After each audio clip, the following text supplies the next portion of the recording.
අන්න හරි. දැන් ඇප් එක ඕපන් කරන්නකෝ. දැන් ඇප් එක ඇතිනේ වාගේ කොහේ හරි ඉන්ස්ටෝල් වෙච්ච තැන ආවේ ඔව්. තියෙන. අන්න හරි. දැන් ගන්නකෝ ඒක. හරි. එහෙනම් දැන් ඔන්න අනිත් අය හැමෝම බලාගෙන ඉන්නවනම් ප්‍රශ්නයක් ආවොත් ඒ වෙලාවෙම අහන්න ඕන. හොඳේ. තේරෙන දෙයක් තිබුණොත් මම දැන් මේක කරන විදිය මේ පුතාට කියලා දෙනවා. දැන් next කියන බටන් එක ටච් කරන්න. යක් තියෙන next කියලා. හරි සර්. හැමෝටම තමයි මේ කියා දෙන්නේ. හොඳේ. එක්කෙනෙක් වරන් හැමෝටම කියා දෙනවා. ආයි next ටච් කරන්නකෝ. හරි. හරි. හොම ඉන්න. හරි.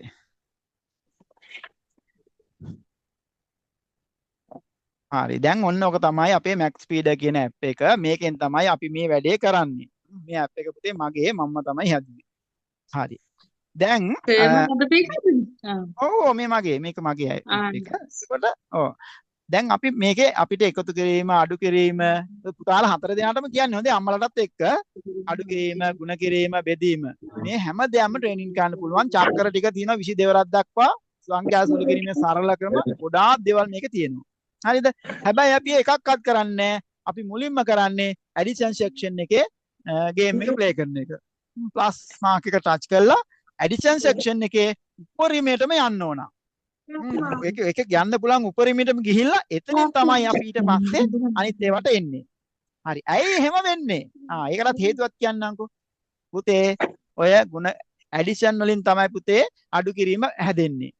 ಗುಣ කිරීම විහි වෙන්නේ. බෙදීම විහි වෙන්නේ. ඇඩිෂන් නොතිබුණා නම් අර එකක්වත් නැහැ. ඒ නිසා කැල්කියුලේෂන් වල ෆවුන්ඩේෂන් එක තමයි ඇඩිෂන් කියලා කියන්නේ. ඇඩිෂන් හොඳට කරගන්නවා නම් අනිත් ඒවා ඔක්කොම කරන්න පුළුවන්. ඒවා හරියම ලේසි. හරිද? ඔය චක්‍රය මේ ඔක්කොම හරි ලේසි දේවල්. ඇඩිෂන් තමයි අපි හොඳට පුහුණු වීම කරන්න ඕනේ. හරි. එහෙනම් දැන් අපි මුලින්ම ප්ලස් මාක් එක ටච් කරන්න. අනිත් අය බලාගෙන ඉන්න. ඒගොල්ලන්ට කියලා දෙන්නේ නැහැ. නැවත ඔය 4 දිනටම තමයි මේ කියා දෙන්නේ. රයිට්. එහෙනම් ඔන්න දැන් ප්ලස් මාක් එක ටච් කරා. දැන් ඔයාට මොනවද පේන්නේ? ඇප් එකේ උඩම තියෙනවා අලු පාට තීරුවක්. ඔව්. මට පේනවා 2+1. අන්න හරි 2+1 දෙක එකතු කිරීම එක කියලා එතන තියෙනවා 2+1 මම එතකොට ඉංග්‍රීසි වලින් කියන්නම් ඉංග්‍රීසි ආයත අනිත් අයට සිංහලෙනුත් කියනවා හොඳ දෙකෙන්ම කියනවා එතකොට දැන් මේ 2+1 කියන ක්වෙස්චන් එක ප්‍රශ්නේ එතන තියෙනවා ඕකට තමයි පුතේ අපි ආන්සර් එක දෙන්නේ උත්තරේ දෙන්නේ හරි දැන් ඕකට අපිට ඩයල් පෑඩ් එකක් කියන්නේ එතන තියෙනවා ඩයල් පෑඩ් එක ඒක ටච් කරලා තමයි අපි උත්තරේ දෙන්නේ ආන්සර් එක දෙන්නේ දැන් එහෙනම් 2+1 කියන එකට ආන්සර් එක දන්නවනේ 3 නේ දැන් 3 කියන එක ටච් කරන්නකෝ ටච් කරන්නකො අන්න that is good අන්න එහෙම තමයි පුතේ ආන්සර් එක දෙන්නේ හරි සිම්පල් වැඩක් හොඳේ ඊට පස්සේ දැන් මෙහෙම ආන්සර් එක දෙනකොට සමහර වෙලාවට අපිට වරදින්න පුළුවන් නේ මිස්ටේක් වෙනවනේ නේද පුතේ ඒක කාටවත් එහෙම තමයි එහෙම වුණොත් අපිට ඒක ඩිලීට් කරලා ඒ කියන්නේ ක්ලියර් කරලා ආන්සර් එක දෙන්න පුළුවන් හරි දැන් ඔතන තියෙන letter C C අකුර තියෙන බටන් එකක් ඒ number 1 වලට යටින් තියෙන්නේ බලන්නකෝ අන්න ඒක ටච් කරන්නකෝ එක සැරයක්. ඔව් letter C ටච් කරන්නකෝ එක සැරයක්. අන්න දැක්කද? අපි දාපු උත්තරේ මැකුණා දැක්කද? එහෙම කරන්න පුළුවන්. ඔව් අපි හිමින් ඉගෙන ගමු හොඳේ. හරි සිම්පල්. හැබැයි ඔයා එකක් මතක තියාගන්න ඕන පුතාලා හැමෝම එක දෙයක් මතක තියාගන්න ඕන. අපිට මේ විදිහට ඩිලීට් කරන්න පුළුවන් මකන්න පුළුවන් එක අවස්ථාවල් 4යි පුතේ. ඒ කියන්නේ එක ප්‍රශ්නයකට අපිට උත්තර දෙන්න අවස්ථාවල් තියෙන්නේ 4යි. We have only 4 chances for one question. එක ප්‍රශ්නයකට අවස්ථාවල් 4යි තියෙන්නේ. දැන් ඔන්න එකක් අපි ඩිලීට් කරා. තව 3යි තියෙන්නේ. ඔය තුනෙන් කොහොම හරි හරියට උත්තරේ දෙන්න ඕන. දෙන්න බැරි වුණොත් මොකද වෙන්නේ? අපි බලමු දීලා බලමු. වරද්දලා බලමු. නේද? එහෙම කරමු එහෙනම්. දැන් පුතා එහෙනම් වැරදි උත්තරයක් ටච් කරන්නකෝ. වැරදි උත්තරයක් ටච් කරන්න. වැරදිනේ. ඒකත් මකන්නකෝ. ඩිලීට් කරන්න. දැන් අවස්ථාව දෙකයි. ඔන්න තව දෙකයි තියෙන්නේ. only two chance. හරිද? හරි එහෙනම් තව වැරදි එකක් දෙන්නකෝ. දැම්මා. ඒකත් මකන්නකෝ. මකන්නකෝ. ඩිලීට් කරන්නකෝ. ඔන්න තව එක අවස්ථාවයි ඒකත් වරද්දන්නකෝ. ඔන්න හතරම වැරද්දුවා. වරද්දන්න. වරද්දන්න. වැරදි එකක් ගන්න. දැන් පුළුවන් ද බලන්න මකන්න. මකන්නකෝ. ඩිලීට් කරන්න. බෑ නේද? බෑ නේද? you can't delete it. ඒ කියන්නේ අවස්ථාවල් 4ම ඉවරයි. හරිද? දැන් මුකුත් කරන්න බෑ පුතේ. දැන් ඔයාලට ලකුණු ලැබෙන්නේත් නැහැ. හරි උත්තරේ දුන්නා නම් ලකුණක් ලැබෙනවා. දැන් මොකද වෙන්නේ? අර ගත්තු ලකුණු අරන් තිබුණා නම් ඒවෙන් එකක් අඩු වෙනවා. පුතේ එකක් වැරදුනොත් ගත්තු ලකුණුකුත් අඩු වෙනවා. ඒකට ලකුණු ලැබෙන්නේ නැහැ. ගත්ත එකකුත් අඩු වෙනවා. හරිම අවාසි එකක් වරදිනවා කියන්නේ. හරි මේ වගේ වෙලාවට කරන්නේ මොකද්ද දැන්? දැන් මේ ඩයල් පෑඩ් එක ලොක් වෙලා. දැන් අපිට කරන්න තියෙන පුතේ ඔතන තියෙනවා කොළ පාට ලොකු බටන් එකක්. අපි ඒකට කියන්නේ ආන්සර් බටන් එක කියලා. අන්න ඒ බටන් එක ටච් කළා ඊළඟ ප්‍රශ්නේ ලබා ගන්න පුළුවන්. ඔව් ආන්සර් බටන් එක. කොළ පාට එක ලොකු බටන් එකක් තියෙනවා. මේ තියෙන මේක ආන්සර්. ඒක ක්ලික් ඒක ටච් කරන්න. අන්න ඊළඟ ප්‍රශ්නේ ලැබෙනවා. හැබැයි දැන් එහෙම වෙන්නේ නැහැ. ඇයි දන්නවද? දැන් අපි තාම ගේම් එකක් ස්ටාර්ට් කරලා නැහැනේ. ඒ නිසා ලැබෙන්නේ නැහැ. හොඳේ. ඔන්න දැන් අනිත් පුතාලටත් ප්‍රශ්නයක් නැහැ. හැමෝම පුතාලා තුන් දෙනාම හරි නේද? කීපු දේ තේරුණාද පුතාලා තුන් දෙනාටම? පුතාලා තුන් දෙනාටම තේරුණා. හරි. දැන් ඔයා බලන්න ඕන දෙවෙනි කොටස. දැන් ඕකේ තියෙනවා ලොක් එකක සලකුණක්. අර ලොක් කියන අර ඉබ්බෝ එහෙම ගෙවල් වලට දාන ඉබ්බෝ ලොක් එකක සලකුණක් තියෙනවා. මේ ලොක් එක ඇරිලා තිබුණොත් විතරයි අපිට ගේම් එක ප්ලේ කරන්න පුළුවන්. වැහිලා තිබුණොත් බෑ. දැන් ලොක් එක ඇරිලාද වැහිලාද? ඇරිලා අන්ලොක් කරලා තියෙන්නේ. දැන් ගේම් එක ප්ලේ කරන්න පුළුවන්. හරි. එහෙනම් බලන්න මේ ලොක් එකට දකුණු පැත්තෙන් තියෙනවා මොනවද තියෙන්නේ? නම්බර් 1 තියෙනවා ප්ලස් මාක් එක 0 සයින්. එක ඉලක්කම එකතු කිරීමේ ලකුණ සහ බිඳුව තියෙනවා. දකුණු පැත්තෙන්. තියෙනව නේද? ඔව්. මින චුට්ටා. හරි දැන් මේ ටික දකුණු පැත්තෙන් තියෙන ඒවායෙන් අදහස් වෙන්නේ මොකද්ද? අපි ඒක දැනගෙන ඉන්න ඕන. මොකද්ද අදහස් වෙන්නේ කියලා. පුතේ මේ දකුණු පැත්තේ තියෙන ප්ලස් මාක් එකෙන් අදහස් වන්නේ plus mark means now you are in addition section. දැන් ඔයා ඉන්නේ එකතු කිරීමේ ගණන් හදන section එකේ. ඒ කියන්නේ එකතු කිරීමේ game එක තමයි play කරන්න හදන්නේ. ඒක නිසා එතන plus mark එක තියෙන්නේ. ඒ වගේම එකතු එකේ number 1 එකේ ඉලක්කමෙන් අදහස් වන්නේ මොන්න වැදගත් හොඳේ. ඔයා දැන් ඉන්නේ first level එකේ. ඒක නිකන් මෙන්න මේ වගේ පුතේ. පඩි පෙළක් තියෙනවා. පඩි පෙළේ පඩි තියෙනවා 20ක් 20. 20ක් තියෙනවා. ඔයා ඉන්නේ පළවෙනි එකේ. යටම එකේ ඉන්න. උඩට යන්න තියෙනවා පුතේ 20ක්. යට පඩිය ඔයා ඉන්නේ. ඔන්න ෆස්ට් කියන්නේ ඒකයි. ෆස්ට් ලෙවල් එකේ ගේම් එක ප්ලේ කරන්න පුළුවන්. දැන් ඔයාට කරන්න තියෙන්නේ මොකද්ද? පුතේ ෆස්ට් ලෙවල් එකේ පළවෙනි පඩියේ ඉන්න ඔයා දෙවෙනි පඩියට යන්න ඕනේ. ඒ කියන්නේ දෙවෙනි ලෙවල් එකට යන්න ඕන. නිකන් බෑ. යන්න වෙනවා. කොහොමද යන්නේ? ඔන්න ඔක තමයි පුතේ වැඩේ. කොහොමද යන්නේ? මෙහෙමයි මම කියලා දෙන්නම්. පුතේ ඔයාට විනාඩි 6ක කාලයක් ලැබෙනවා. ඒ විනාඩි 6 ඇතුළත ඔයා ලකුණු 160ක් ලබා ගන්න ඕන ගේම් එක ප්ලේ කළා. You should earn 160 marks within 6 minutes. ඔයා විනාඩි 6ක් ඇතුළත ලකුණු 160ක් ගන්න ඕන. එහෙනම් හැමෝම කියන්නේ 1 කීයක්ද ගන්න ඕනේ? විනාඩි 6යි. විනාඩි 6ට ලකුණු කීයක්ද ගන්න ඕනේ? 100 කීයද? 160යි. 160ක් ගත්තා නම් level 1 එක පාස් වෙනවා. ෆස්ට් ලෙවල් එක පාස් වෙලා දෙවෙනි ලෙවල් එකට යනවා ඔයා. සෙකන්ඩ් එකට යනවා. පුතේ ඒක ජයග්‍රහණය. අපි කියන level up එකක් වුණා කියලා. දැන් සෙකන්ඩ් ලෙවල් එකට ගිහිල්ලත් ගේම් එක ප්ලේ කරලා ලකුණු 160ක් ගත්තොත් පුතේ තුන්වෙනි ලෙවල් එකට කියන්නේ හැමෝම කියන්න තුන්වෙනි ලෙවල් එකට යනවා. අන්න ඒව තමයි යන්නේ. ඕම ගිහිල්ලා හොඳද? පුතේ 18 වෙනි ලෙවල් එකට 19 වෙනි ලෙවල් එකට ගියොත් අපි ආට සර්ටිෆිකේට් එකක් දෙනවා. සහතිකයකුත් දෙනවා. 18 වෙනි ලෙවල් එකට ගියාට පස්සේ වෙන දේවල් ටික මම කියන්නද? දැන් කියන්නද වෙන දේවල් ටික? ඔන්න මතක තියාගන්නකො බොරුද කියලා බලන්නකො වෙන්නේ නැද්ද කියලා. ඉස්කෝලේ ගියාම ඉස්කෝලේ ඔයාගේ පන්ති බාර ටීචර් ඉන්නවනේ. ටීචර් ඔයා දිහා වැඩිපුර බලනවා. හොඳට බලාගෙන ඉන්නවා ගණන් හදනකොට. ඉතින් වෙලා තියෙනවා මෙයාට වෙන්න වගේ නෙවෙයි. එහෙම බලන්න ගන්නවා. දැන් අපේ කට්ටිය දිහා එහෙම බලනවා. බලලා ආවම අහනවා පුතේ හරි හොඳයි ඔයා දැන් එහෙම කියනවා. හරිද? දැන් එහෙම කිව්වට පස්සේ ආ මොකද කරන්න ඕනේ?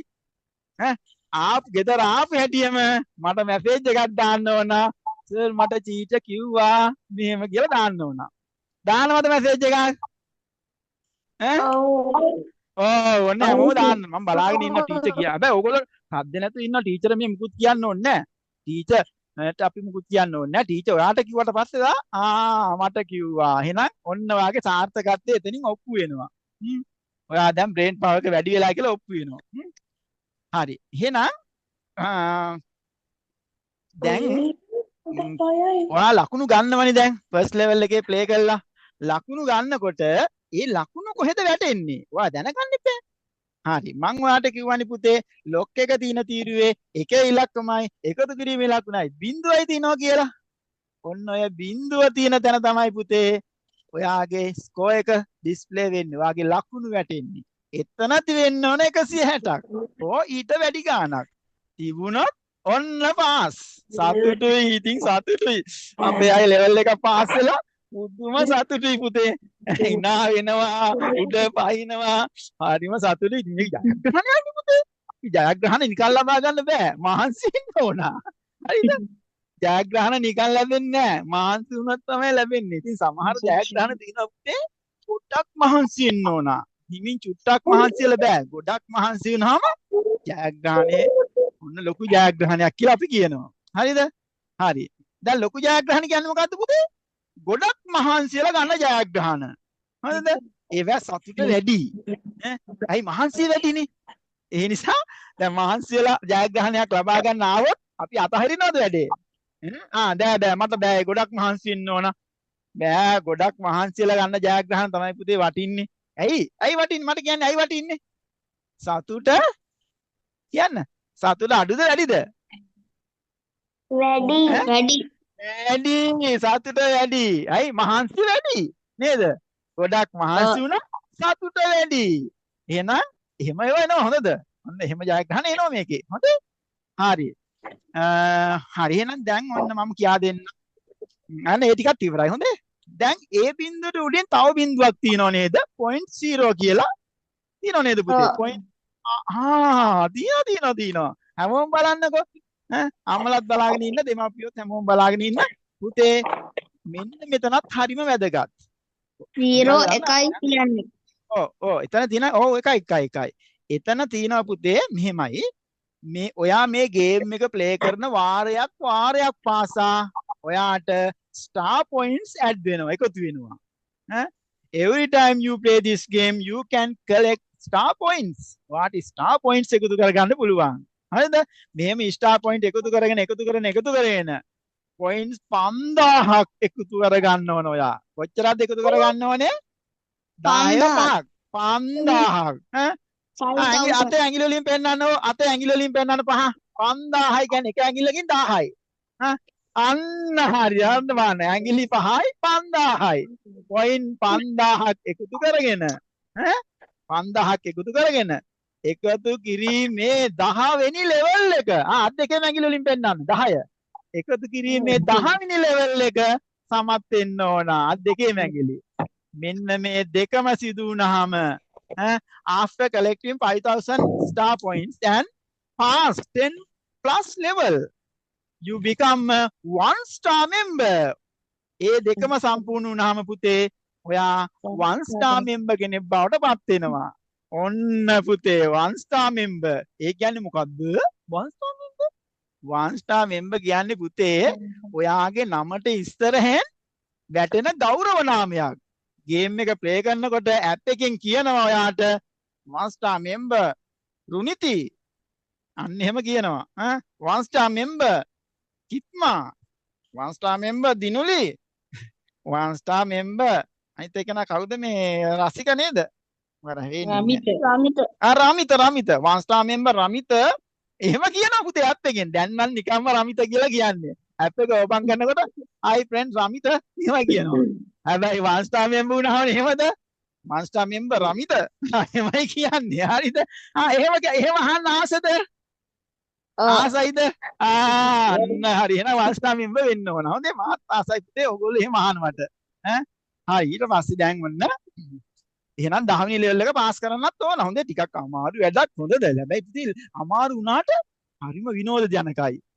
සතුට වැඩි. එහෙමයි. හොඳේ. හරි. එහෙනම් ඔන්න ඒ ටිකක් කියලා දුන්නා. හරි. දැන් බලන්න රතු පාටෙන් තියෙනවා ෆේල් කියලා වචනයක්. රතු පාට බිඳුව. හැමෝම බලන්න රතු පාට බිඳුව. තියෙනව නේද? ඔව්. ඔය තියෙන්නේ. ලොක් එකට යටින් තියෙන්නේ. පුතේ එතන තමයි ගේම් එක ප්ලේ කරනකොට වැරදි ප්‍රශ්න ප්‍රමාණය වැටෙන්නේ. How many wrong answers you have? අන්න එතන තමයි පුතේ ඒක බලා ගන්න පුළුවන්. එහෙනම් මට කියන්න දැන් කොළ පාට බිඳුවේ වැටෙන්නේ මොනවද? රෙඩ් රතු කලර්. පාට බිඳුව. රතු පාට බිඳුවේ වැටෙන්නේ වැරදි ඒවා නම් කොළ පාට බිඳුවේ වැටෙන්නේ මොනවද? කරෙට්. කරෙට්. හරි ඒවා. තව දන්නවා මටත් වැඩිය හොඳට. හරි ඒවා. හරි. එහෙනම් රතු පාට බිඳුව එහෙමයි කොළ පාට බිඳුව එහෙමයි. තවත් බිඳුවක් තියෙනවා පුතේ සුදු පාට බිඳුවක්. රතු පාට බොක්ස් එකක් ඇතුලේ. හයි ස්කෝර් කියලා අපි කියන්නේ ඒකට. හයි ස්කෝර්. තියෙනව නේද පුතේ? level 1 කියලා තියෙනවා. දම් පාටින් level 1 කියලා තියෙනවා. එතන 0 තියෙනවා. සුදු පාට බිඳුව. පුතේ ඒකත් හරි වැදගත්. හොඳේ. ඔන්න ඒක තමයි වැටින්නේ වැඩිපුරම. ඔයා ගේම් එක ප්ලේ කරනවා. හරිද? ගේම් එක ප්ලේ කරනකොට ලකුණු 160ක් ගන්න බැරි වෙනවා. බැරි වුණාම මොකද කරන්නේ පුතේ? මට කියන්න මොකද කරන්නේ? බැරි වුණාම දැන් බැරි වුණානේ මං නිකන් ඉන්නවානේ. try කරනවා. බැරි වුණා. නෑ try කරනවා. මං දන්නවනේ ඔයගොල්ලෝ ඉස්කෝල ගියාම පෙර ගහේ පෙර ගෙඩි කැඩිය කොහමද? ඉතින් පැනලා පෙර ගෙඩිය කඩනවා. කඩා ගන්න බැරි වුණාම ආයි උඩ පයින්නවා. ආයි බැරි වුණාම ආයි පයින්නවා. අන්න ආයි hina වෙන්නේ. පෙර කඩුපයි තමයි hina වෙන්නේ. හරි? එහෙම පුතේ එහෙම අපි try කරනවා. try කළා. හරි හිතන්නකෝ මෙහෙම ඔන්න එක වතාවක් play කරා. තව සැරයක් play කරා. නැවත play කරනවා. නැවත play කරනකොට ඔයා ඒ level එකේදී ලබාගත්තු වැඩිම වේගය ඔන්න වැඩිම වේගය තමයි ඔය high score එකේ save වෙන්නේ. ඔය සුදු පාට බිඳුව තියෙන තැන වැඩිම වේගය එතන සඳහන් වෙනවා. හරි වැදගත් ඒක හොඳේ. හිතන්නකෝ මෙන්න මෙහෙම. ඔන්න දැන් ඔයා එක සැරයක් play කරනවා. පුතාලා ඔන්න බලන්න එක සැරයක් play කරනවා. play කරනකොට ඔයාගේ වේගය 25යි. රුනිති ඔයා එක සැරයක් play කරනවා රුනිති. වේගය 25යි. ඊට පස්සේ තව සැරයක් play කරනවා. මෙන්න 35 වෙලා 25 එක්කෙනා 35ට යනවා කියන්නේ වේගය වැඩි වෙලා නේද?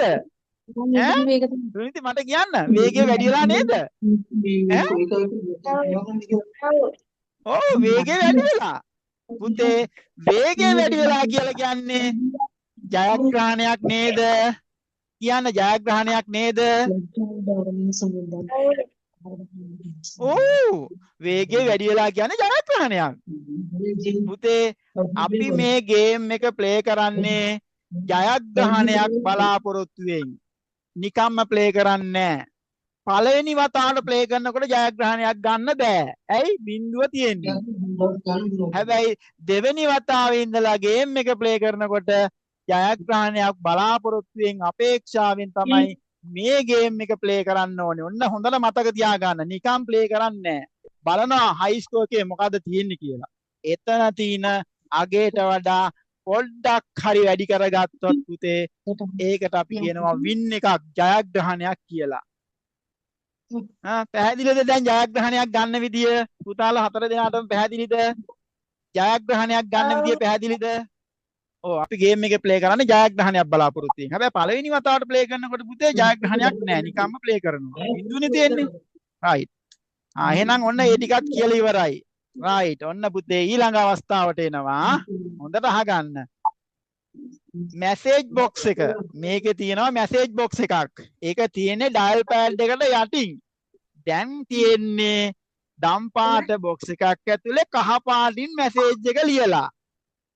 තියෙනවා. ඔය තියෙන්නේ. දැන් බලන්න. දැන් බලන්න. ඔයා බලන්න මොකක්ද මේ මැසේජ් එක? සිංහලෙන් තියෙන්නේ හැමෝම කියවන්න එහෙනම්. සිංහලෙන් තියෙන්නේ. ඔබේ පියවර කුඩා ඉදිරියට යන බව කුඩා වූවාට කුමක් නැත ඔබ ඉදිරියට යන බව තහවුරු කරගන්න ඔව් පුතාලා මේ ඇප් එක ඕපන් කරන හැම වෙලාවෙම මුලින්ම තියෙන්නේ ඔය මැසේජ් එක. හොඳද? එතකොට ඔය මැසේජ් එක පොතක ලියාගෙන කටපාඩම් කරලා තියාගන්න ඕන. මැසේජ් එක දකින්නකොටම මතක් වෙනවා තියෙන්නේ මොකද්ද කියලා. කියවන්නේ නැහැ. දකින්නකොට මතක් වෙනවා තියෙන්නේ මොකද්ද කියලා. ඒ නිසා හැම කෙනෙක්ම පොතක ලස්සනට ලියාගෙන කටපාඩම් කරගන්න ඕන. ඒක නම් කටපාඩම් කරන ඕන දෙයක්. හොඳේ. දකින්නකොට මතක් වෙන්න ඕන. හරි. මේ මොකද්ද කියන්නේ? මේ කියන්නේ පුතේ ඔබේ පියවර කුඩා වුණාට කමක් නැත. ඒ කියන්නේ වා හිමින් හිමින් ගියත් කමක් නැහැ. හිමින් හිමින් වැඩ කරාට කමක් නැහැ. හයියෙන් වැඩ කරන්න ඕනේ නැහැ. හැබැයි ඔයා දැනගන්න ඕන ඔයා වැඩ කරන විදිය හරි යන දිශාව හරි. වැරදි පැත්තට නෙවෙයි යන්නේ. හරි පැත්තට යන්නේ. ඒක හරියටම දැනගන්න ඕන. හිමින් හිමින් ගියාට කමක් නැහැ. ඇයි? කවදා හරි ජයග්‍රහණය ලැබෙනවා. ගමන හිමින් ජය නියතයි. ගමන හිමින් ජය නියතයි. හිමින් හිමින් යන්නේ. හැබැයි ජයග්‍රහණය ලැබෙනවා. මොකද අපිට කායෙක්වත් තරඟ නැහැ නේ පුතේ. අපේ පාඩුවේ අපි වැඩ කරන්නේ. අපිට කායෙක්වත් එක ගන්න උනන්නේ එහෙම එකක් නැහැ නේ. හරි. ඔන්නම් ඒ ටිකත් හරි. දැන් මම ඔයගන්න පුංචි කතාවක් මතක් කරන්නම්. අර ඉබ්බගේ හාවගේ කතාව තියෙනව නේද? අහලා තියෙනවද ඒක?